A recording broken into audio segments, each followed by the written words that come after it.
네, 안녕하세요. 아직 우리 김 선생이 도착을 안 해가지고 그 보안 폴더로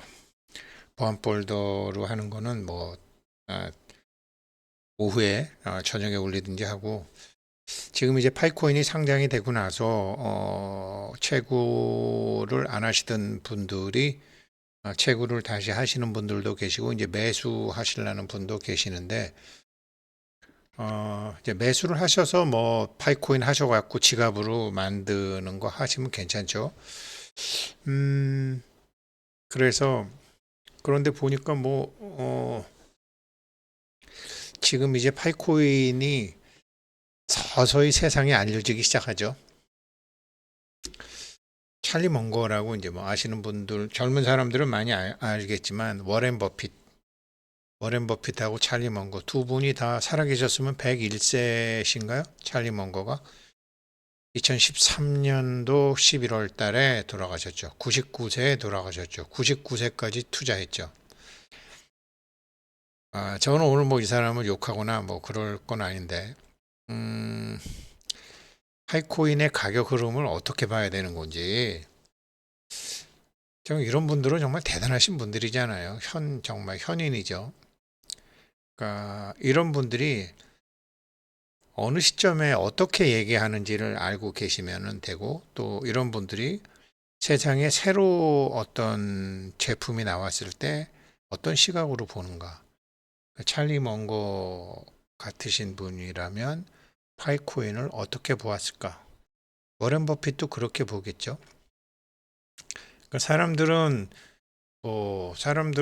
이 사람은 아주 당연한 사람인데 가치 투자의 귀재라고 그러죠. 그래서 도대체 당신처럼 현명하신 분은 그런 걸 어디서 배웠습니까?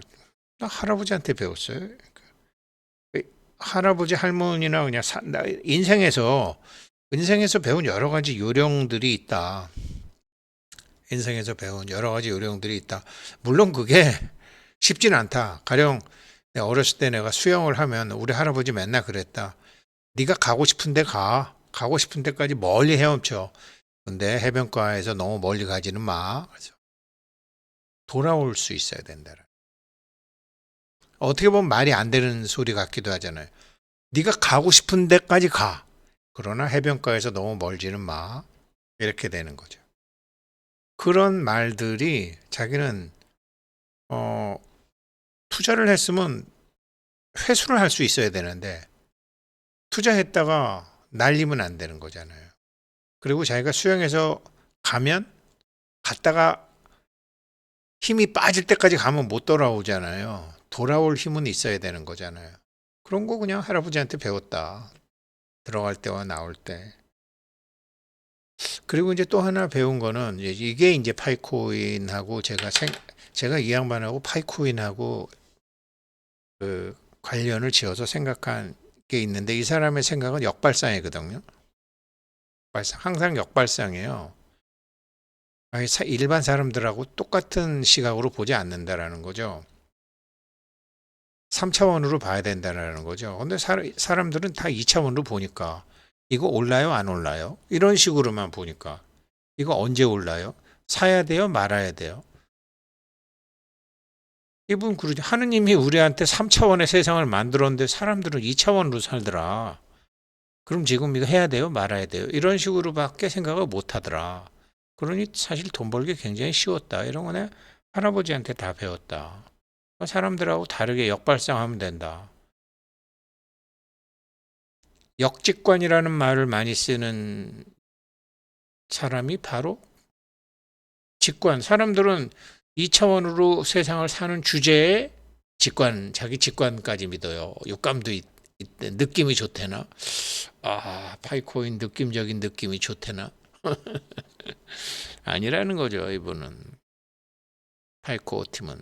그 직관도 뒤집어 봐야 된다는 역직관, 카운터 인투이티브 얘기를 하잖아요. 그러니까 이 니콜라스 부부나 이 워렌 버핏, 찰리 먼거 같은 사람들은 돈을 대하는 앵글이 달라요. 시각이 달라요. 시선이 달라요. 관점이 달라요. 근데 젊었을 때 이런 거 없어서 뒤지게 고생했어요. 그랬는데 파이코인 통해서 배우는 거죠. 이 젊은 부부 통해서 배우는 거죠. 얼마나 고마운지 몰라요. 그래서 아무튼 뭐 본론 들어가면 이 사람이 이제 역발상 투자 지금 뭐 찰리 먼거는 책 딱 한 권 썼나? 그래요. 거기 역발상 투자가 이제 찰리 먼거하고 워렌 버핏 때문에 많이 나왔죠. 이 돈이 모일 수밖에 없는 부자들 사고방식은 역발상이다. 그런데 이 니콜라스 부부, 이 사람들 맨날 하는 게 뭐예요? 카운터 인투이티브잖아요. 대부분의 사람들은 직관에 의지하는데, 인투이티브에 의지하는데, 직관, 감, 느낌에 의지하는데, 자기 느낌을 다시 한번 비추어 본다라는 거 아니야. 카운터 인투이티브. 이거를 계속 주장한 사람이 찰리 먼거예요. 그러면서 낚시의 첫 번째 규칙은 물고기가 있는 곳에 찌를 놔야 된다라는 거고, 두 번째 법칙은 첫 번째 법칙을 잊지 않는 것이다. 돈이 되는 곳에 투자를 해야 된다 이 소리예요. 돈이 되는 곳에. 돈 버는 방법은 돈이 되는 곳에다가 돈을 묻어라. 그 소리죠. 그리고 돌아올 수 있어야 되는 거. 그래서 IT 투자 같은 거 안 했죠. 이분들이. 그런 기본적인 사고방식이 있는데 이런 분들이라면 파이코인을 어떻게 봤을까? 어떻게 봤을까? 6년간은 이제 지켜봤고 이제 밖으로 나와서 지켜보겠죠. 이런 사람들이 이제 매수를 할 때 어떻게 하는지를 말씀드리려고 제가 말씀드리는 거예요. 이분이 뭐라 그랬냐면요. 마지막 인터뷰이거든요. 월스트리트 저널과 마지막 인터뷰에서 비트코인 어떻게 생각하냐? 요즘 많이 오르는데 2023년도에 난 걱정된다. 이렇게 얘기했거든요. 그래서 당연히 걱정이다. 인류가 수렵 채집 생활에서 문명으로 발전할 수 있었던 방법은 화폐가 있었기 때문이다. 그렇죠? 그런데 인공화폐, artificial currency, 암호화폐를 만들면은 오랜 기간 동안 잘 먹혀온 여러 사람들에게 이게 거기다가 불순물 갖다 집어던지는 거나 똑같다. 이래서 빌 게이츠도 싫어하고 다 싫어하는데 자, 역발상을 해볼까요? 니콜라스 부부의 역발상을 해볼까요? 이 사람들의 역발상을 해볼까요? 인류 문명? 먼거 할아버지, 인류 문명이 오랫동안 인류가 수집 생활에서 인류 문명으로 발전할 수 있었던 방법은 강력한 화폐가 있었기 때문이라 그랬죠. 그러면 지금 전 세계 인구들의 70%는 아프리카 많은데 아시아에 많은데 저 러시아 금융 시스템이 깔리지 않은 많은 지역은 강력한 화폐가 없는데 저 사람들은 버리고 가야 되나요? 예전에는 이런 스마트폰 같은 게 없었는데 스마트폰이 생겼잖아요. 예전에는 서양의 몇 나라들 그리고 일본, 미국 이런 나라들 빼고서는 사실은 문명이라는 게 접하지 못했죠. 그런데 인류 문명이 발전할 수 있었던 건 강력한 화폐라며 강력한 화폐가 없는 지역은 발전하지 못하고 있잖아요. 이걸 하는 거죠. 230개국. 이것도 일종의 파이 네트워크의 이 부부들의 역발상이죠. 앞에 있는 거는 다 월가의 큰 거물들과 비트코인과 이런 이더리움이 기본적으로 다 먹었네. 우리는 좀 힘들지만 돌아가는 길이지만 저 미개척지를 향해서 가겠어라는 파이오니어가 개척자잖아요. 미지의 세계를 개척하겠어라는 생각을 했죠. 그러면 먼거 같은 사람은 그래 젊은 애들 가상하네. 힘들지만 경쟁자는 없지. 어디 한번 지켜봐야지. 그렇게 지켜보겠죠. 그랬는데 이렇게 하신 제가 왜 웃었냐면 비트코인 걱정이 돼요. 이거 좀 말이 안 되잖아요. 맛있게 밥 먹고 있는데 거기다가 뭐 집어 던지는 거나 똑같잖아요. 이렇게 말씀하셨는데 이런 분들은 어떻게 생각하냐면요. 예, 이거는 이제 이때 사실 비트코인 채굴 회사를 사고 있었어요. 인터뷰는 이렇게 해요. 사고 있었다고요. 이것도 사기 시작한 지 2년 지났어요.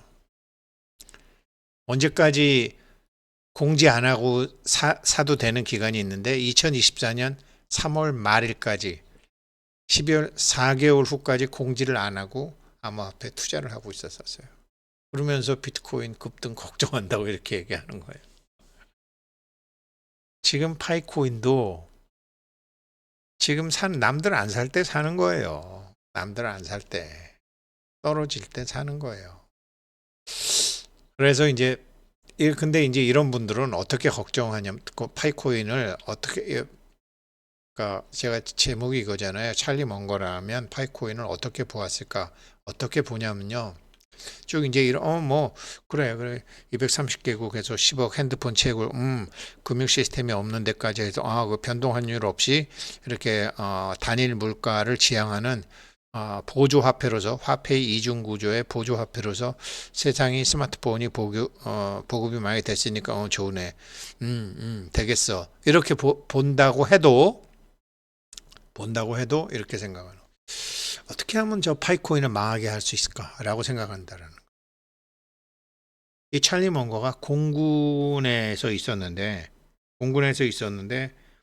그 경락고에서 맨날 그 날씨 지도 연세가 드신 분이니까 이제 그러면서 이제 그 거기서 이제 비행기 경락고에서 비행기 상태를 잘 유지해 가지고 날씨에 따라서 이제 비행기 출격을 하는 거죠.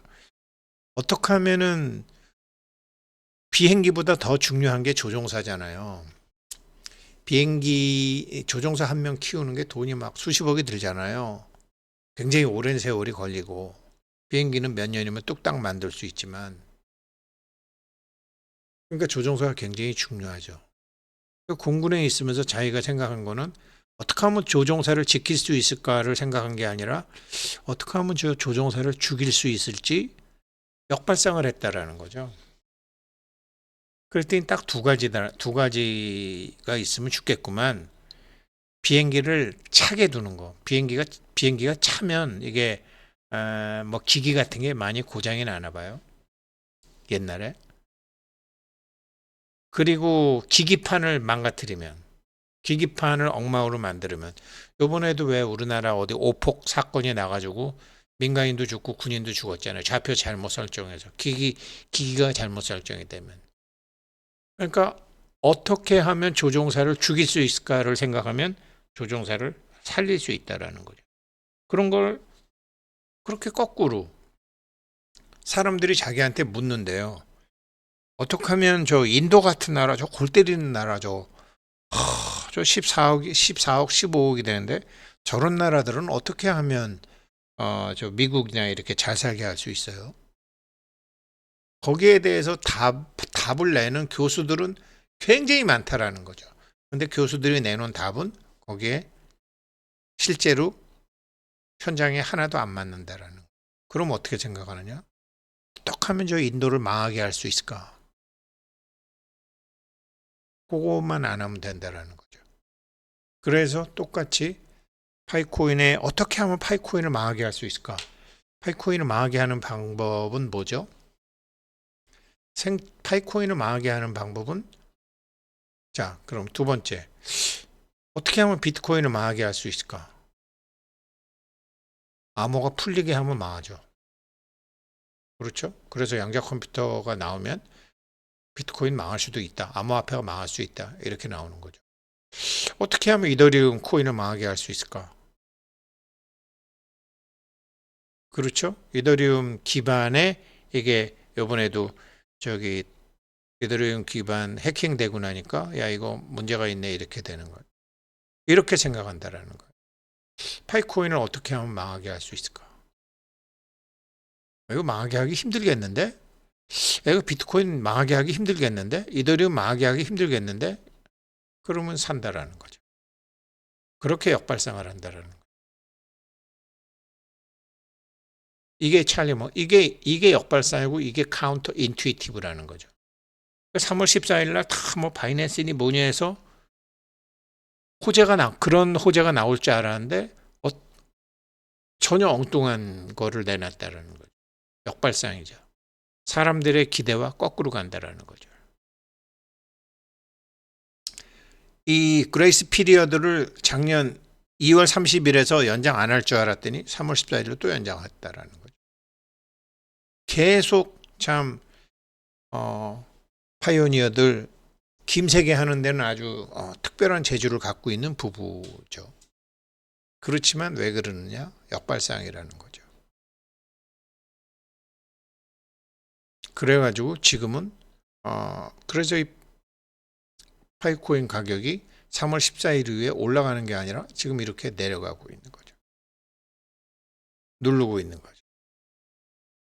누르고 있는 이유가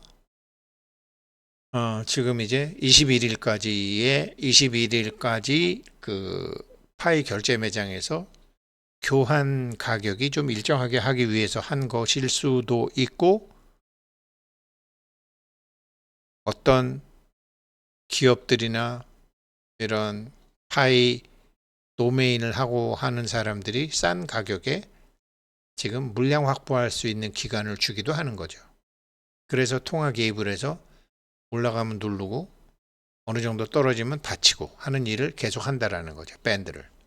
그 물량을 OKX에 넘겼다는 소리도 있고. 자, 이렇게 내리죠. 파이 네트워크, 파이스캔닷컴 같은 데 가면 이렇게 다 파이 익스플로어라고 공식적으로 하는 것도 있지만, 이거 베트남 사람들이 하는, 요즘 뭐 다 들여다볼 수 있으니까요. 베트남 뭐 연결 끊긴 노드, 활성 노드, 이런 것도 다 나오나 봐요. 이렇게 연결 끊긴 노드도 많은가 봐요. 24시간마다 안 누르면 그렇죠. 이렇게 다 들여다볼 수 있는데, 우리나라도 이거 뭐 위믹스라는 해킹을 당했는데, 해킹을 2월 말에 당했는데, 여기서 당했는데 3월 4일 날 떨어지고 나니까 여기서 발표한 거죠. 이 4일 동안은 지들은 먼저 팔았을 수도 있죠. 내부자. 이런 게 맨날 지금 공시 의무를 해라. 이게 미국 SEC에서 니네 이런 거 안 하잖아 라고 얘기한 거거든. 그리고 나서 이제 오늘 사과하고, 이렇게 참 불투명하다라는 거죠. 그런데 파이는 이게 그냥 파이 스캔이니 파이 익스플로어니 뭐니 해갖고 지금 굉장히 감시자도 많고 관찰자도 많은 그런 상황인 거죠. 이런 거를 처음부터 생각하고 제가 이제 파이는 이런 이중 인증제도 이런 걸 만들어 가지고 보안 강화하고 투자자 보호하고 하는 거를 하고 있는 거죠. 다른데 이렇게 안 하죠. KYC, KYB, EF2FA 이런 방법을 동원할 수 있는 하는 건 다 동원하는 거죠. 이것도 한번 보니까 뭐 한국도 이렇게 뭐 다 나오더라고요. 지도를 움직여서 보니까 어떤 건 이렇게, 일본은 이렇게 안 나오던데, 그러면 이제 각 여기가 다 나오더라고요. 검증자, 코어팀, 관찰자 뭐 이렇게 해서 노드라는 게 이렇게 운영이 되는구나 라는 게 여기 파이스캔에 상당히 자세히 나오더라고요. 이런 거를 아주 투명하게, 이런 뭐 어설픈 회사가 아니라 아주 투명하게 파이는 몇 년간부터 자기네들이 만들기도 하고 파이 생태계에서 파이 코어팀보다 더 잘 만들기도 하고 그렇다라는 거죠. 자, 아까 그래서 찰리 먼거 할아버지가 2023년도에 걱정이다 그랬는데, 워렌 버핏 그 회사는 실제 어땠냐, 이게 비트코인이거든요. 2018년도에 욕을 바가지로 했어요. 똥 같은 거다 비트코인은, 이렇게 싫어했어요. 어디서부터 샀냐면 여기서부터 샀어요. 2021년도부터. 내려올 때 사요. 사람들이 버릴 때 거꾸로 사요. 어디까지 샀냐면 여기까지 샀어요. 내려와서 다시 올라갈 때 공지했어요. 제가 옥시덴탈 얘기했죠. 옥시덴탈로 내려올 때 내려와서 내려오면서 사다가 다시 올라가니까 여기까지 20% 사고 나머지 6%를 샀다고요. 이 사람들을 욕할 수는 없어요. 사람들하고 거꾸로 해야지 살 수 있으니까. 그런데 사람들은 여기서 와 워렌 버핏도 비트코인 산대. 그러고 사가지고 물 먹고 그러니까 많은 사람들이 가는 길은 꽃길이 아닌 거죠. 여기서 욕하고 2021년도부터 사기 시작하고 2023년도에 사서 2024년 4월 달에 공지를 했다니까요. 그리고 2023년에 인터뷰하면서 비트코인 걱정한다. 아이고 똥 같은 건데 없어도 되는 건데 이렇게 인터뷰한다니까요. 물론 이렇게 인터뷰 안 하면 살 수가 없죠. 그러니까 남을 속이려고 그러는 게 아니라 자기 패를 다 안 깐다라는 거죠. 거꾸로 사는 사람들이니까. 그런데 우리는 어때요? 올라가면 좋아하고 내려오면 못 사잖아요. 내려오면 못 사. 내려오면. 그러니까 공부를 좀 해야 되는 거죠.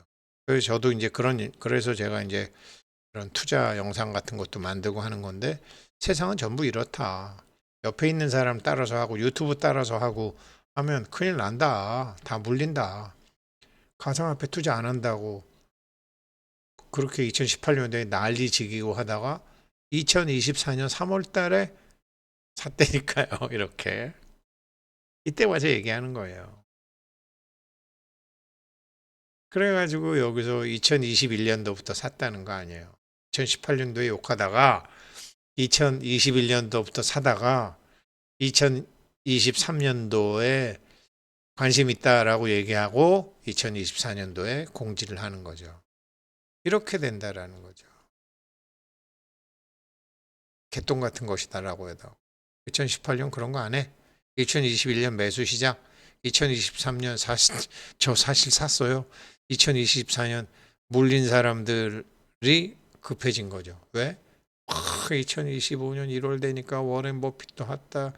2024년 2월 14일 워렌 버핏 전부 워렌 버핏이 고스톱 치는데 집주인하고 돈 딴 놈은 저 가서 자고 돈 잃은 놈들끼리 앉아갖고 밤새도록 맞고 치는 거나 똑같다라는 거죠. 그런데 지금 파이코인은 그럴 때가 아니라는 거죠.